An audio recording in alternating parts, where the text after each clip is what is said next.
नमस्कार, आदाब। मैं शाइस्ता आप सभी का हार्दिक स्वागत करती हूं अपने इस चैनल बात देश और बिहार की शाइस्ता के साथ। अंतर्राष्ट्रीय मुद्रा कोष ने पाकिस्तान के लिए 2 नए ऋण कार्यक्रमों पर विचार किया है। इन कार्यक्रम के तहत एक में पाकिस्तान को $1 अरब और दूसरे में $1.3 अरब देने की बात कही गई है।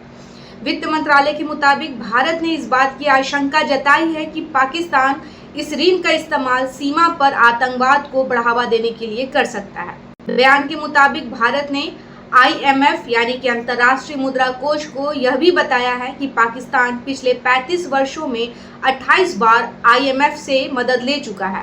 उसका ट्रैक रिकॉर्ड बहुत ही खराब है। अगर पहले दिए गए कर्ज का सही उपयोग हुआ होता तो पाकिस्तान को बार बार मदद की जरूरत नहीं पड़ती। भारत ने IMF की ही एक मूल्यांकन रिपोर्ट का हवाला दिया और कहा कि पाकिस्तान को मिलने वाली मदद पर राजनीतिक प्रभाव रहता है और यह IMF की निष्पक्षता पर सवाल खड़े करता है।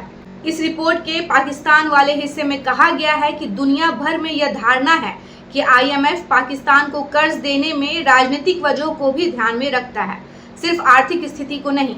रिपोर्ट में यह भी कहा गया है कि पाकिस्तान को बार बार राहत पैकेज दिए जाने की वजह से उस पर कर्ज का बोझ बहुत ज्यादा हो गया है। अब हालात ऐसे हो गए हैं कि IMF खुद भी पाकिस्तान को कर्ज देना बंद नहीं कर पा रहा है, क्योंकि अगर वह रुकता है तो पाकिस्तान की अर्थव्यवस्था और गिर जाएगी। भारत ने यह भी कहा कि पाकिस्तानी सेना देश के आर्थिक मामलों में गहरी भूमिका निभाती है और ऐसे में आर्थिक सुधारों पर भरोसा नहीं किया जा सकता। पाकिस्तान में सेना की कंपनियां देश की सबसे बड़ी व्यावसायिक इकाइयों में गिनी जाती हैं और आज भी सेना ही निवेश से जुड़े फैसलों में प्रमुख भूमिका निभा रही है।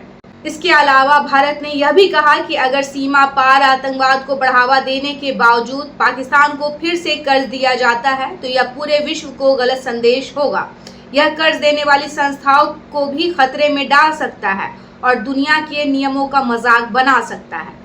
कुछ देशों ने यह चिंता जताई है कि IMF से मिलने वाली राशि का इस्तेमाल पाकिस्तान सेना और आतंकवाद के समर्थन के लिए किया जा सकता है, लेकिन IMF ने इस मुद्दे पर कोई स्पष्ट कार्रवाई नहीं की है, क्योंकि उनके पास प्रक्रिया और नियम है जिनका पालन करना जरूरी होता है।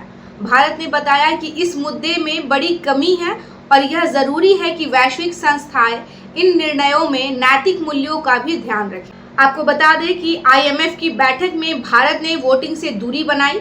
इस पर कांग्रेस ने प्रतिक्रिया देते हुए कहा कि नरेंद्र मोदी सरकार ने पीछे हटना शुरू कर दिया है। पार्टी ने कहा कि केंद्र सरकार अगर इस वोटिंग में नहीं का विकल्प चुनती तो ज्यादा मजबूत संदेश पहुंचता।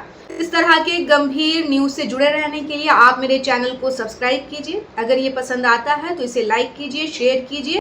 जय हिंद, जय भारत।